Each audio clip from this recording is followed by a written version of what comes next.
ओम शांति। आज 2 अप्रैल 2024 की बाबा की साकार महावाक्य है।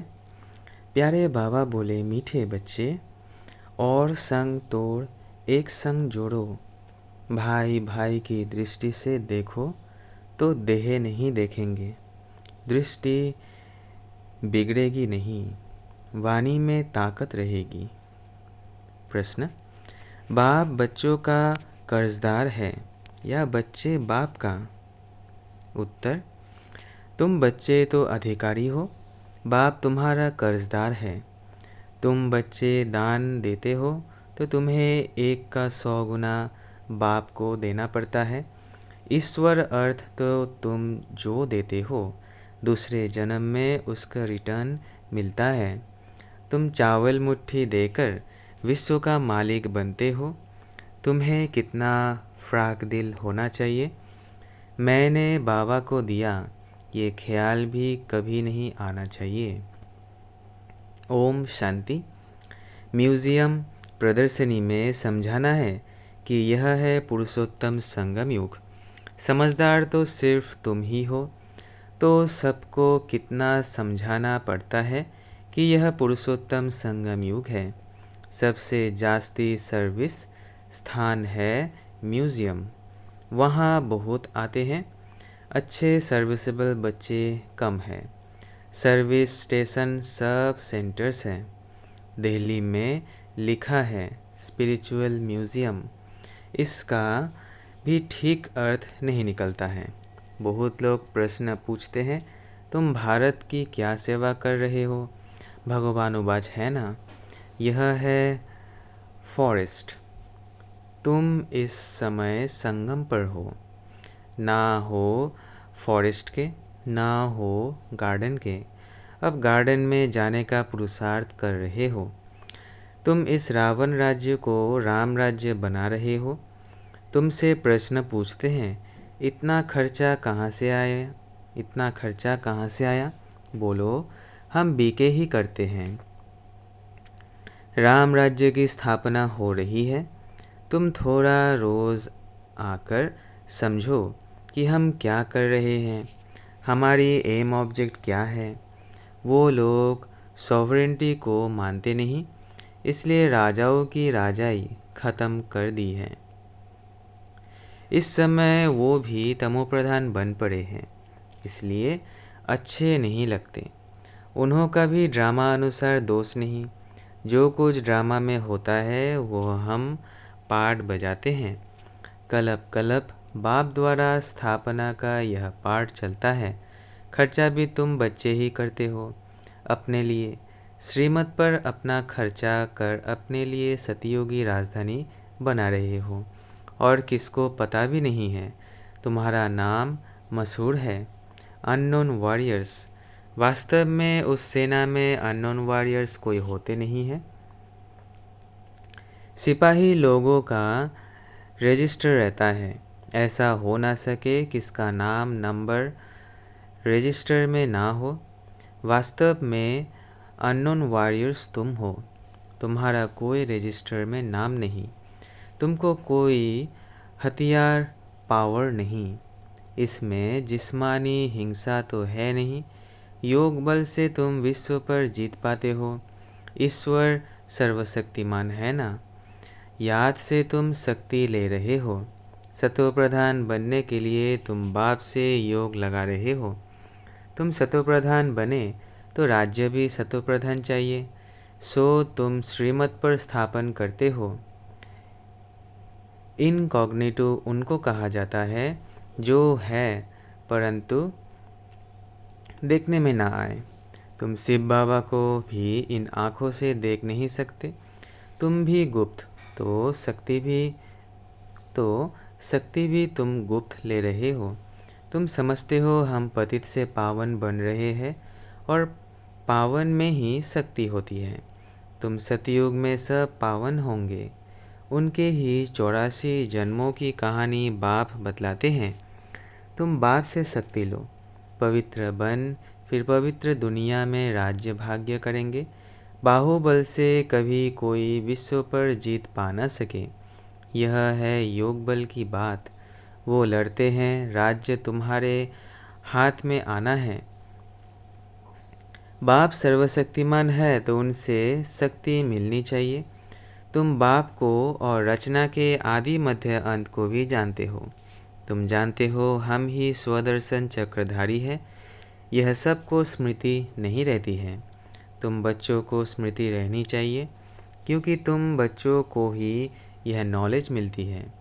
बाहर वाले को कोई नॉलेज बाहर वाले तो कोई नॉलेज समझ ना सके, इसलिए सभा में बिठाया नहीं जाता। पतित पावन बाप को सब बुलाते हैं, परंतु अपने को पतित कोई समझते नहीं है। ऐसे ही गाते रहते हैं, पतित पावन सीताराम। तुम सब हो ब्राइड्स, बाप है ब्राइडग्रूम। वो आते ही है सर्व की सद्गति करने। तुम बच्चों को श्रृंगार कराते हैं। तुमको डबल इंजन मिली है। रोल्स रॉयल्स में इंजन बहुत अच्छी होती है। बाप भी ऐसे हैं, कहते हैं पतित पावन आओ, हमको पावन बनाकर साथ ले जाओ। तुम सब शांत में बैठे हो, कोई झांझ आदि नहीं बजाते। तकलीफ़ की बात नहीं, चलते फिरते बाप को याद करते रहो। जो मिले उनको रास्ता बताते रहो। बाप कहते हैं मेरे व लक्ष्मी नारायण, राधे कृष्ण आदि के जो भक्त हैं उनको यह दान देना है, व्यर्थ नहीं गंवाना है। पात्र को ही दान दिया जाता है। पतित मनुष्य पतित को ही दान देते रहते हैं।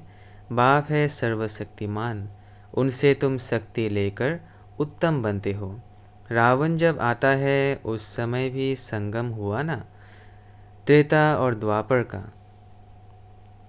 यह संगम है कलयुग और सतयुग का। ज्ञान कितना समय और भक्ति कितना समय चलती है, यह सब बातें तुमको समझकर समझानी है। मुख्य बात है बेहद के बाप को याद करो। जब बेहद का बाप आते हैं तो विनाश भी होता है। महाभारत लड़ाई कब लगी? जब भगवान ने राजयोग सिखलाया था। समझ में आता है नई दुनिया का आदि, पुरानी दुनिया का अंत, अर्थात विनाश होना है।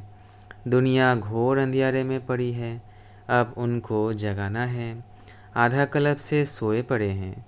बाप समझाते हैं अपने को आत्मा समझ भाई भाई की दृष्टि से देखो।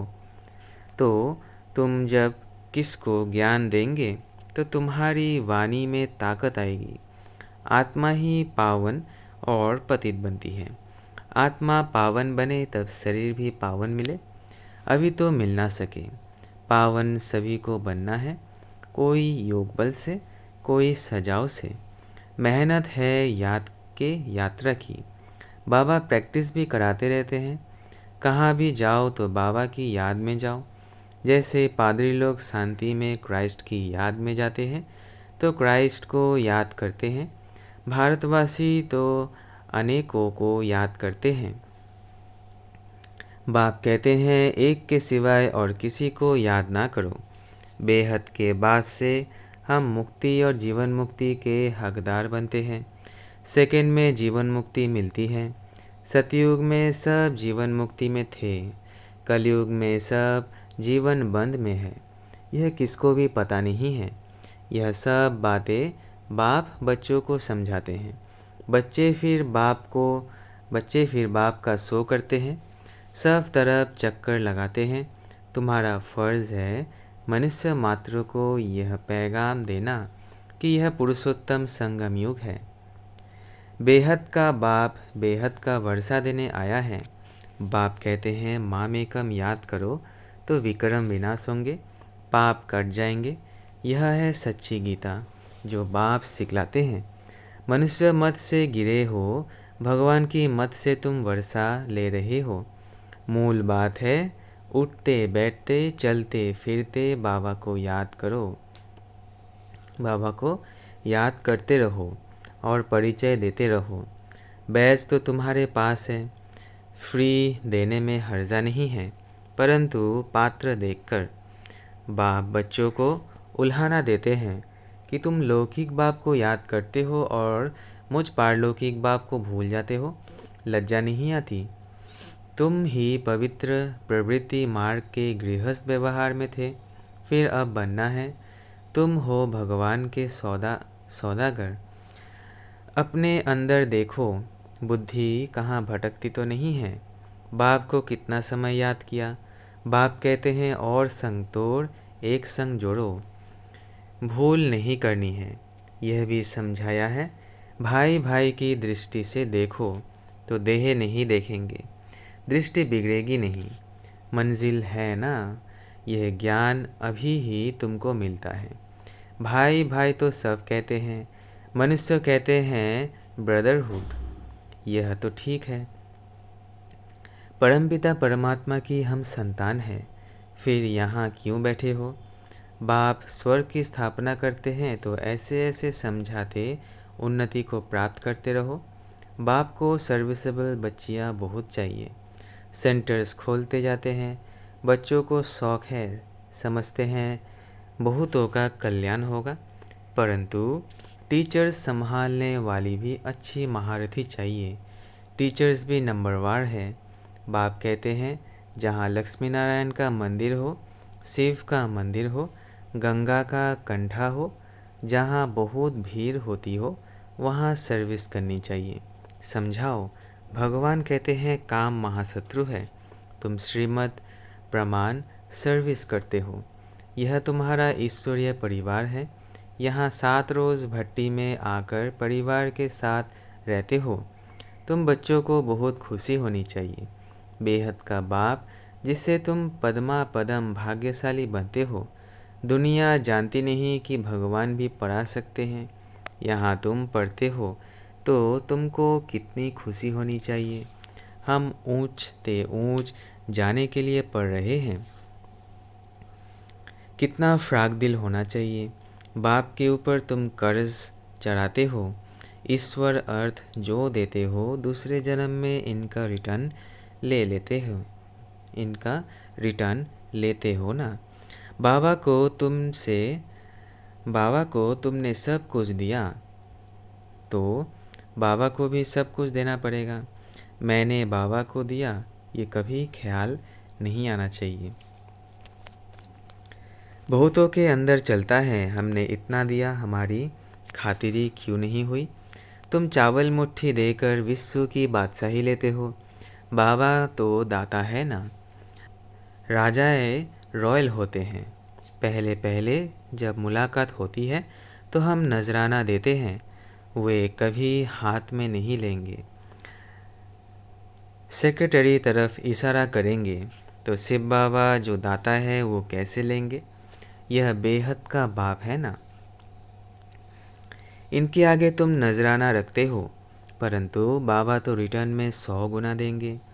तो मैंने दिया ये ख्याल कभी नहीं आना चाहिए। हमेशा समझो हम तो लेते हैं, वहाँ तुम पदमपति बनेंगे। तुम प्रैक्टिकल में पदमपति पद्मा पदम भाग्यशाली बनते हो।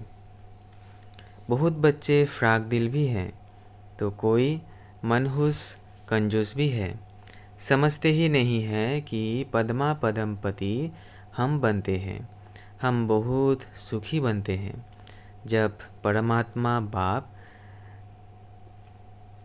गैर हाजिर है तो इनडायरेक्ट अलग काल के लिए फल देते हैं। जब हाजिर है तो 21 जन्म के लिए देते हैं। यह गाया हुआ है। शिव बाबा का भंडारा भरपूर। देखो ढेर बच्चे हैं, किसको भी यह मालूम नहीं है कि कौन क्या देते हैं। बाप जाने और बाप की गोठरी जाने। जिसमें बाप रहते हैं बिल्कुल साधारण। इस कारण बच्चे यहाँ से बाहर निकलते हैं तो नशा गुम हो जाता है। ज्ञान योग नहीं तो खिटखिट चलती रहती है। अच्छे अच्छे बच्चों को भी माया हरा देती है, माया बेमुख कर देती है। शिव बाबा जिसके पास हम आते हैं उनको तुम याद नहीं कर सकते हो। अंदर अथाह खुशी होनी चाहिए।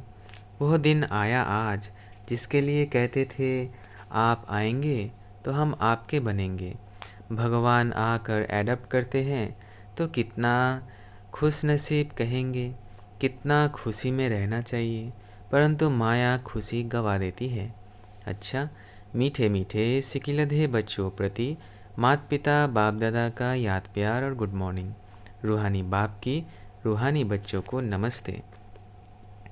हम रूहानी बच्चों की रूहानी माता पिता बाप दादा को याद प्यार, गुड मॉर्निंग और नमस्ते नमस्ते नमस्ते। शुक्रिया बाबा, शुक्रिया। धारणा के लिए मुख्य सार पहला है, भगवान ने हमें एडप्ट किया है, वही हमें टीचर बनकर पढ़ा रहे हैं।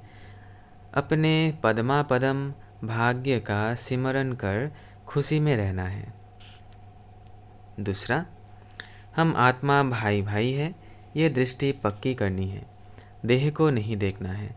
भगवान से सौदा करने के बाद फिर बुद्धि को भटकाना नहीं है। वरदान, इस अलौकिक जीवन में संबंध की शक्ति से अविनाशी स्नेह और सहयोग प्राप्त करने वाली श्रेष्ठ आत्मा भव। इस अलौकिक जीवन में संबंध की शक्ति से अविनाशी स्नेह और सहयोग प्राप्त करने वाली श्रेष्ठ आत्मा भव। इस अलौकिक जीवन में संबंध की शक्ति आप बच्चों को डबल रूप में प्राप्त है। एक, बाप द्वारा सर्व संबंध, दूसरा देवी परिवार द्वारा संबंध। इस संबंध से सदा निस्वार्थ स्नेह, अविनाशी स्नेह और सहयोग सदा प्राप्त होता रहता है। तो आपके पास संबंध की भी शक्ति है। ऐसी श्रेष्ठ अलौकिक जीवन वाली शक्ति संपन्न वरदानी आत्माएं हो, इसलिए अर्जी करने वाले नहीं, सदा राजी रहने वाले बनो। स्लोगन, कोई भी प्लान विदेही साक्षी बन सोचो और सेकंड में प्लेन स्थिति बनाते चलो। कोई भी प्लान विदेही साक्षी बन सोचो और सेकंड में प्लेन स्थिति बनाते चलो। अच्छा, ओम शांति, ओम शांति, ओम शांति।